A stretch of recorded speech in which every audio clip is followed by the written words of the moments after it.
Shalom Aleichem and welcome to Machin Leira Online Smicha.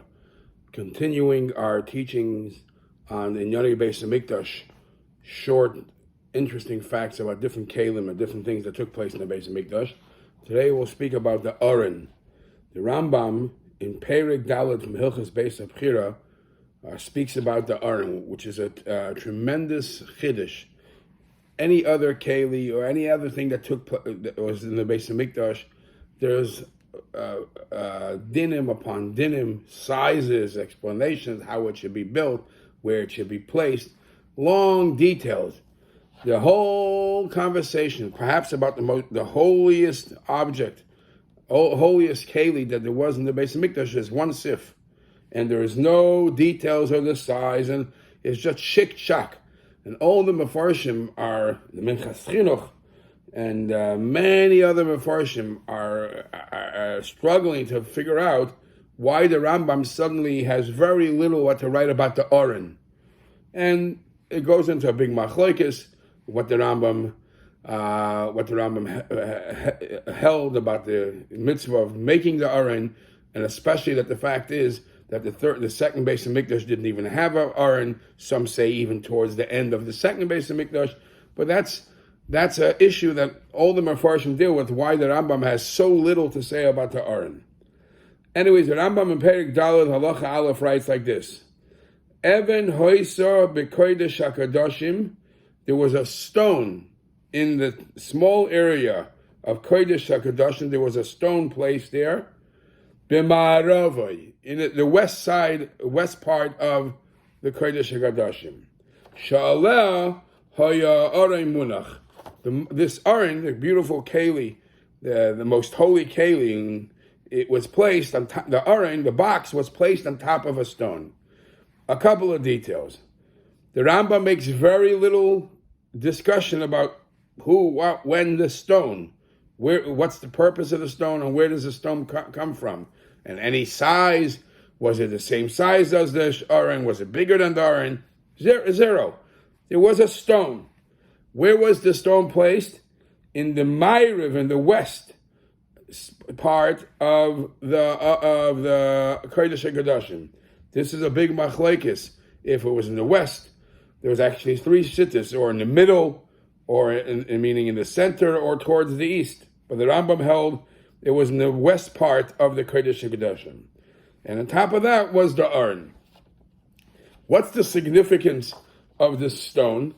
So I saw somebody writing that it's perhaps because everything in the Beis Hamikdash is symbolic, the whole world comes and gets its shefa, gets its sustenance and its chayis from the Beis Hamikdash, and the holiest of holy is a symbol of the most important shefa that the world needs.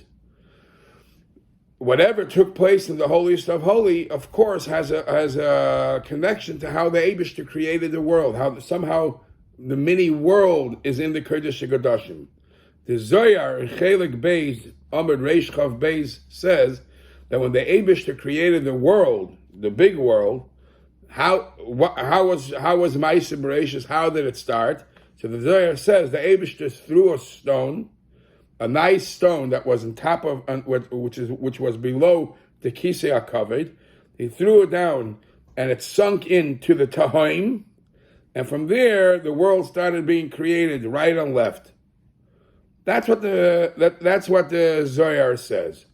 So some Mefarshim try to say that since the way the Eibishter created the world was from Even Shasiya, which was mitachas Kisei HaKavod, so too the Aron, which is parallel, which is corresponding to Kisei HaKavod, is just like under the Kisei HaKavod there's an Even Shasiya, under the Aron has to be an Even Shasiya.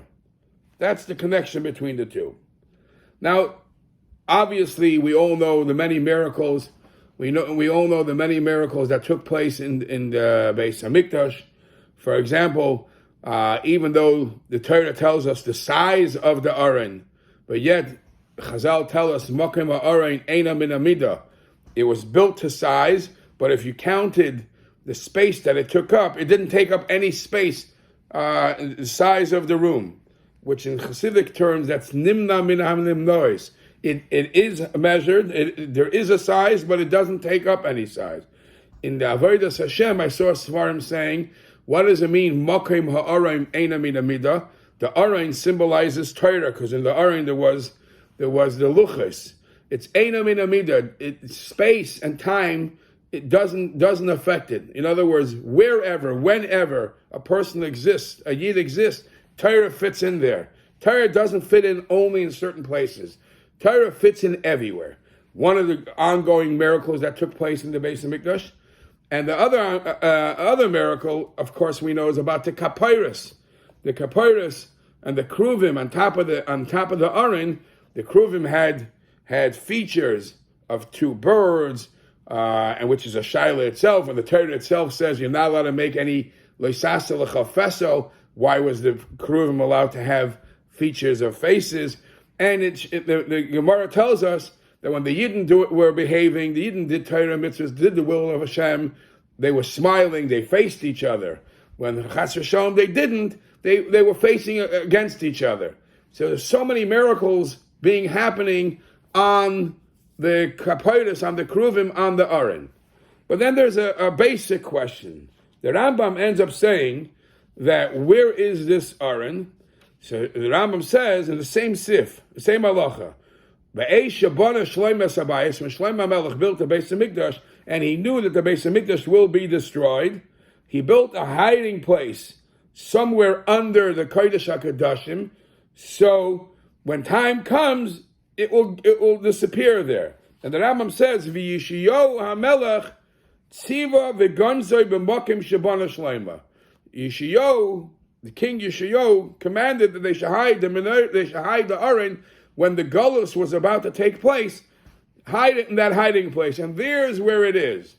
Actually, the Gemara has a machlokes if that's how it is, or when already to Golus, it's in exile. But according to the Rambam, it's somewhere under the Kodesh HaKadoshim, hidden under the instructions of Yeshayahu HaMelech. Rabbeinu Bechaye, in Dvarim, in Parshas Eikev, Perik Yud, asks a very simple question. He says, "Why? Because if it's all because of the Golus, why did Yeshayahu hide only the Aron? Why didn't he hide all other Klei HaMikdash?" And he gives two answers. One answer is he gives Le'ilu Kedushasoi. The Aron is the most holy Keli. She'en lecha mekudash she'ma'ula b'chala kelim kamayu. There's no greater holiness in the Keli like the Aron. So therefore, this one he hid. He didn't want it to go out to the public. But then he gives a second answer. Since Yeshayahu knew that the Beis Hamikdash was being destroyed, so he didn't want it to be out. V'hasheni, that he saw with the Aron a certain miracle. The Aron was the one that was telling them, the people, whether to move on or to stay stable. Why? Because the Aron also had the badim, the poles. Now, wherever the Aron was laying, sitting, standing, whatever, in the Kodesh HaKadoshim, the poles were too long. So the poles were pressing out on the wall that separated from the Kodesh HaKadoshim to the Kodesh. So it looked like two poles pressing out. So from the inside, from the Kodesh, they were able to see two pressure points from the other side. As long as they saw that, they knew that the badim are putting pressure from the inside, and that was a miracle. When they realized that they don't see it anymore, then the badim shortened, and therefore it released the tension against the wall, and that was the sign to move on.